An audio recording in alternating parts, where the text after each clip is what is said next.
Well, hey guys, hello and welcome to नीति शिक्षा and this is Mihir Thakur and welcome back to the series of our daily current affairs। और आज की video हम लोग बात करने वाले हैं स्पीकर्स एंड डेप्यूटी स्पीकर्स के बारे में। क्यों हम लोग स्पीकर्स और डेप्यूटी स्पीकर्स के बारे में बात करेंगे? क्योंकि रिसेंटली न्यूज़ में जो है वो काफ़ी ज़्यादा देखने को मिला है कि महाराष्ट्र का जो स्टेट असेंबली है, महाराष्ट्र का जो स्टेट लेजिस्लेटिव असेंबली है, वो लगभग फरवरी 2021 से जो है वो विदाउट स्पीकर जो है वो गवर्न किया जा रहा है। वहाँ पे स्पीकर्स को इलेक्ट ही नहीं किया गया फरवरी के बाद से, और उसके बाद बिना स्पीकर के जो है वो महाराष्ट्र के असेंबली को चलाया जा रहा है। और ये भी देखा जा रहा है कि जो लोकसभा है हमारा, उसके अंदर में जो है डेप्यूटी स्पीकर और बाकी बहुत सारे ऐसे स्टेट्स असेंबली हैं जिनमें डेप्यूटी स्पीकर्स जो हैं वो वहाँ पे नहीं है। बिना डेप्यूटी स्पीकर के लोकसभा चल रहा है, बिना स्पीकर के महाराष्ट्र लेजिस्लेटिव असेंबली चल रहा है, और बाकी जो बहुत सारे स्टेट असेंबली हैं वो सब चल रहे हैं। तो ऐसा न्यूज़ जो है वो काफ़ी ज़्यादा अभी आ रहा है। तो जो चीज़ न्यूज़ में आ रहा है वो एग्जाम पॉइंट ऑफ व्यू काफ़ी ज़्यादा इंपॉर्टेंट हो जाता है आपके लिए। तो जो स्पीकर्स और डेप्यूटी स्पीकर्स के बारे में न्यूज़ में आ रही है, तो इससे रिलेटेड क्वेश्चन बन सकता है डेफिनेटली। तो आज की वीडियो हम लोग पूरा का पूरा स्पीकर्स को कवर करेंगे कि इनका इलेक्शन कैसे होता है, अपॉइंटमेंट कैसे होता है, कौन इनको इलेक्ट करता है, साथ ही साथ इनका resignation process, powers and functions, सभी चीज़ों को कवर करने वाले हैं। तो शुरू करते हैं आज के वीडियो को। So let's begin. तो सबसे पहले हम लोग बात करते हैं स्पीकर्स के इलेक्शन के बारे में कि लोकसभा जो है हमारा, उसके जो स्पीकर्स हैं उनका इलेक्शन कैसे होता है। ये जानना आपके लिए बहुत ही ज़्यादा ज़रूरी है कि इलेक्शन प्रोसेस क्या है। The speaker is elected by the Lok Sabha among its members, यानी कि जो लोकसभा के जो मेंबर चुन करके हम लोग भेजते हैं इलेक्ट करके, उन्हीं मेंबर्स में से कोई सी एक को जो है वो स्पीकर के तौर पे इलेक्ट किया जाता है। और कौन वोट डालता है उसके इलेक्शन में? जो मेंबर ऑफ लोकसभा होते हैं वो। Okay, and the Lok Sabha elects another member to fill the vacancy whenever the office of speakers fall vacant। यानी कि लोकसभा एक और मेंबर चुनते हैं, लोकसभा के मेंबर्स एक और मेंबर चुनता है एज अ डेप्यूटी स्पीकर्स। जब स्पीकर्स का जो सीट वेकेंट हो जाता है, यानी कि खाली हो जाता है, उस वक्त उसके सीट पे एज ए स्पीकर काम करने वाला जो बंदा होता है, एज ए स्पीकर जो काम करने वाले पर्सन होते हैं, उनको हम डेप्यूटी स्पीकर करते हैं। तो ये दोनों इलेक्शन जो है वो लोकसभा के मेंबर्स के द्वारा ही किया जाता है। The date of election of speaker, देखो इलेक्शन का जो होता है, स्पीकर का जो इलेक्शन होता है, उसका डेट फिक्स किया जाता है प्रेसिडेंट के द्वारा। ये बात याद रखना, क्वेश्चन आ सकते हैं इन सभी चीज़ों से। अब हम लोग बात करते हैं स्पीकर्स जो इलेक्ट हो जाते हैं उनका टेन्योर कितने समय का होता है, कितने समय तक वो एज ए स्पीकर काम करते हैं। तो speaker remains in his office during the life of Lok Sabha, यानी कि जब तक लोकसभा रहेगी तब तक स्पीकर का जो है ऑफिस रहेगा।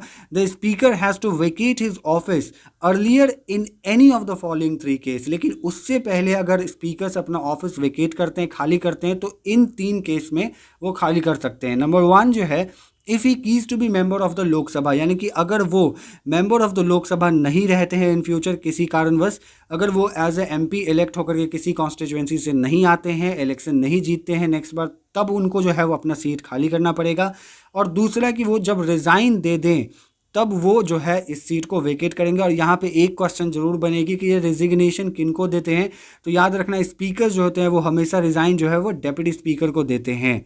If he remove by a resolution pass bye a majority of the member of the Lok Sabha. और तीसरा नंबर ये होगा जब लोकसभा की मेंबर्स इनको हटाएगी एज अ मेजॉरिटी वोट डाल के एक रिजोल्यूशन पास करेगी, और उस रिजोल्यूशन में जब मेजॉरिटी वोट इनको हटाने के फेवर में पड़ेगी, तब इस केस में जो है वो स्पीकर को अपना सीट वेकेट करना पड़ेगा। तो ये 3 कंडीशन है स्पीकर जब अपने टेन्योर को फुलफिल करते हैं या फिर इस तरीके से वो सीट को वेकेट करते हैं। उसके बाद अगर हम बात करते हैं तो when a resolution for a removal of speaker in under consideration of the house, देखो जब जो रिजोल्यूशन पास करी जाएगी, यानी कि स्पीकर्स के रिमूवल के लिए जो रिजोल्यूशन पास की जाएगी, वो जब कंसिडरेशन में होगी हाउस के अंदर, उस वक्त में he can not preside at the sitting of the house, वो उस वक्त में जो है हाउस को प्रिसाइड नहीं कर सकते हैं, वो उस वक्त में एज ए स्पीकर काम नहीं करेंगे। देखो एक चीज़ याद रखना कि जब लोकसभा डिसॉल्व रहती है उस वक्त में स्पीकर्स जो है अपना सीट वेकेट नहीं करते हैं, ठीक है। एंड जब लोकसभा वापस से न्यूली इलेक्टेड लोकसभा आती है, तब तक जो है वो पुराने वाले स्पीकर्स वहाँ पे रहते हैं, प्रिसाइड करते हैं। जब तक नए स्पीकर्स का जो है वो इलेक्शन हो करके चुन करके वो नहीं आते हैं, तब तक जो है वो स्पीकर का टेन्योर वहाँ पे उनको अपना पूरा करना पड़ता है।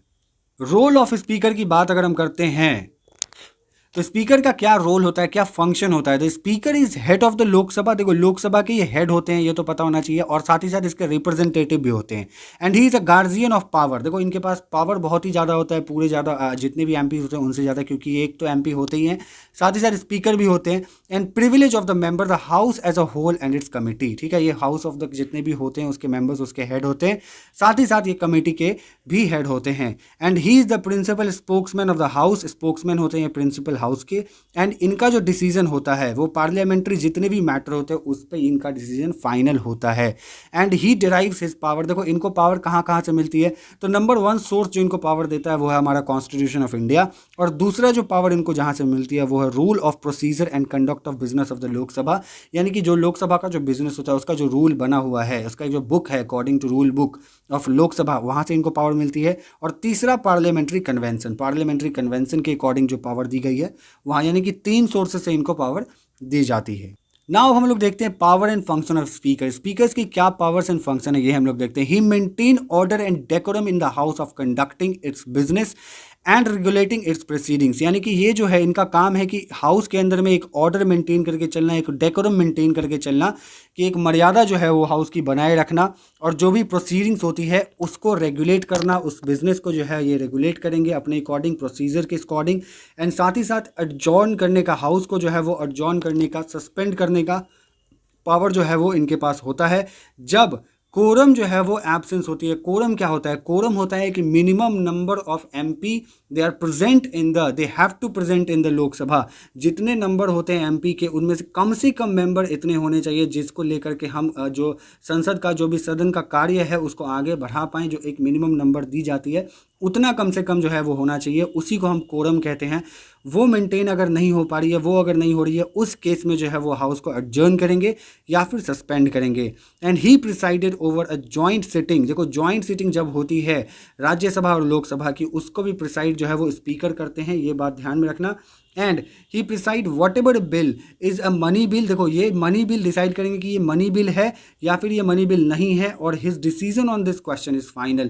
देखो क्वेश्चन यहाँ पे कभी कभी बन सकती है कि जो मनी बिल या फाइनेंशियल बिल होता है उस पर क्वेश्चन किस, उसका जो डिसीजन होता है उस पर कि कौन डिसाइड करता है कि ये मनी बिल है या क्वेश्चन बिल है, वहाँ पे प्रेसिडेंट्स और जो है स्पीकर्स को लेकर के काफ़ी ज़्यादा कन्फ्यूजन रहती है। तो ये याद रखना कि यहाँ पे जो स्पीकर्स होते हैं उनका डिसीजन फाइनल होता है कि यस ये मनी बिल है या फिर मनी बिल नहीं है। तो ये आपको ध्यान में रखना है। तो अब हम लोगों ने स्पीकर्स की बात कर ली, अब हम डेप्यूटी स्पीकर्स की बात करते हैं कि जो लोकसभा के डेप्यूटी स्पीकर्स होते हैं उनके बारे में थोड़ा देख लेते हैं।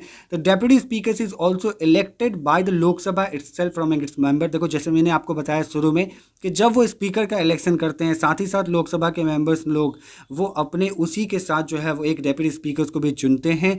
जब लोकसभा में स्पीकर्स अपनी सीट को खाली रखते हैं, किसी वक्त किसी वजह से वो एब्सेंस होते हैं, तो उस वक्त जो है वो deputy speaker as a speaker कार्यभार अपना संभालते हैं। ये चीज़ मैंने आपको बताई पहले, और यहाँ पे भी यही चीज़ दिया हुआ है। And he also act as a speaker when the latter is absent from the sitting of the house. जब ये स्पीकर्स एब्सेंट होते हैं तो उस वक्त में एज ए स्पीकर काम करते हैं। यहाँ पे एक चीज़ और याद रखना कि डेप्यूटी स्पीकर जो होते हैं वो स्पीकर के सब ऑर्डिनेट नहीं होते हैं। ठीक है, ये ऐसा नहीं है कि हाँ स्पीकर्स के सब ऑर्डिनेट डेप्यूटी स्पीकर हैं, ऐसा बिल्कुल भी नहीं है।